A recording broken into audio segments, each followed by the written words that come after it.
like if you want your life to be successful, you will not let yourself do certain things because you're just no good at them. Once you get that picture down, then you can find the paths wherever the paths are. You're open-minded. The Holy Grail of investing.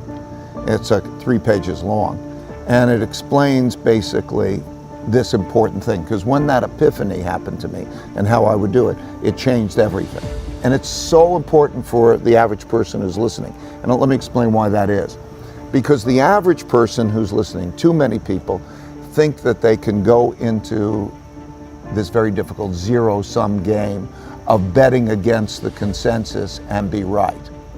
You know what I mean? In other words, investor says, I'm going to go in the markets, I'm going to make money. Betting against the consensus and be right. Right, because the consensus is built into the price.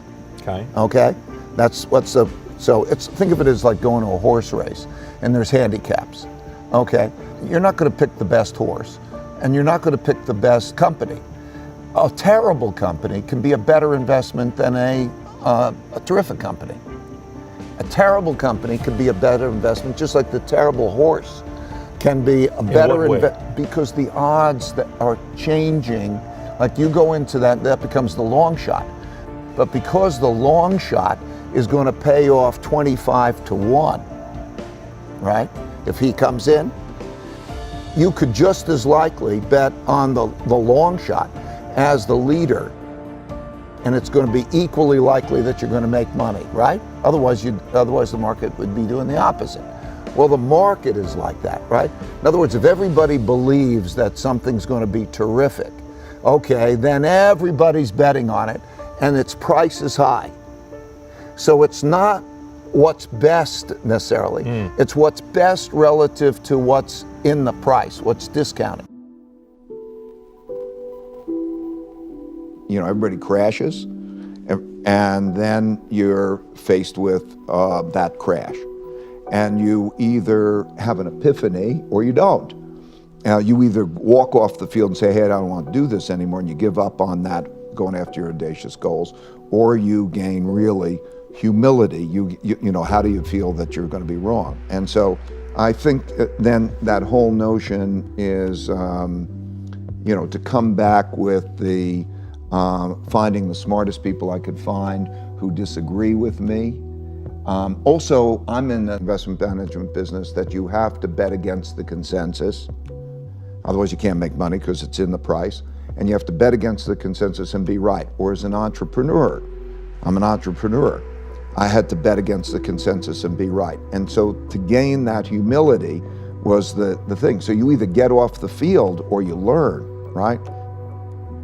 The greatest tragedy of mankind, or the greatest tragedy of individuals who together make up mankind in their dealing with each other, is they have bottled up in their heads wrong opinions that they don't know how to stress test, because they think if it's in their heads, it's right, if they have an opinion. And it's so easy to get around that if you can think about, how do I go beyond that? So the reason I'm saying that is I love partnerships in which there's a back and forth and you knock things around and you get to the right answer, where there's open-mindedness and learning at the same time as there's the assertiveness as you're trying to figure things out together.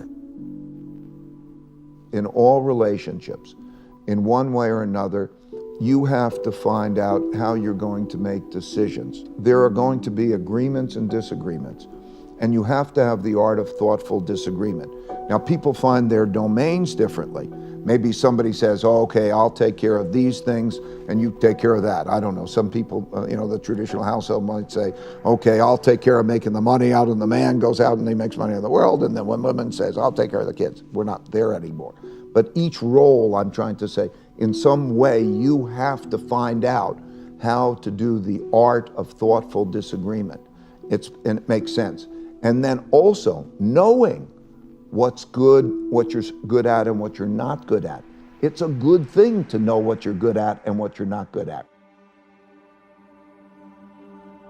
Meditation is the biggest gift that I can give anyone. And I would say more than anything, it is whatever reason for success I've had. Because it allows one back to the two U's, I'll clarify. What I mean is that in your mind, we think, what do you want?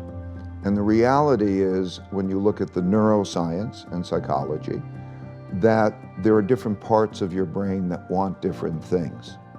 And so in the simplest sense, there is the logical part of your brain that you're conscious of, it's called the conscious, and you think you're being logical and you want to make those decisions.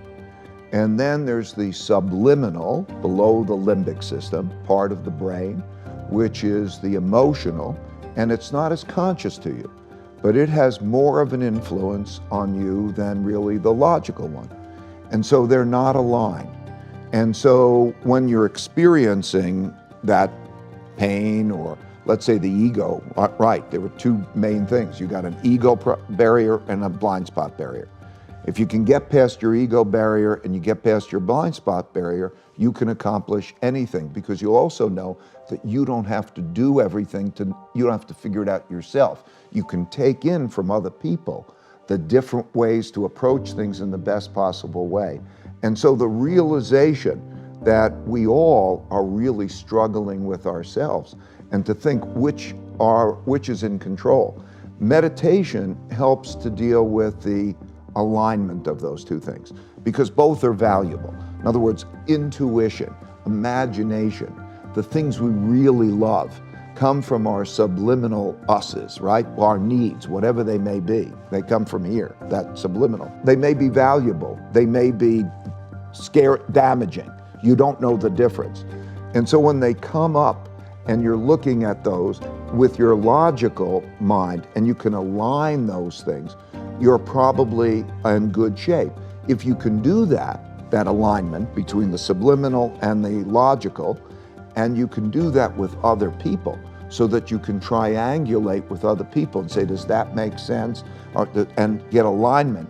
That alignment is the path to the future, because you only have to know what the best things to do are.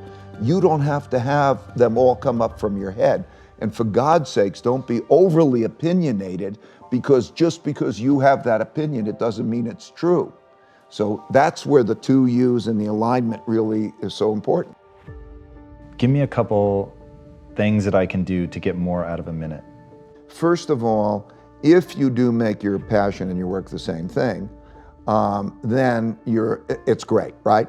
Because your passion, whatever it might be, you're a painter or you're an entrepreneur and whatever that is, and you find that more enjoyable than going to a ball game, let's say, then that becomes a passionate thing. That's one thing.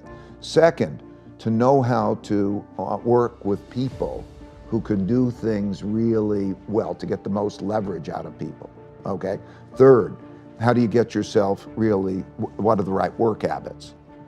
Anyway, there's a whole bunch of those kinds of things where how do I, what you say, how do I get it done without me doing it? Who's the best to do it, and how do I get it? And all of a sudden you open yourself up to all different possibilities of how you can do that, right? No time. Struggle well, or tough love.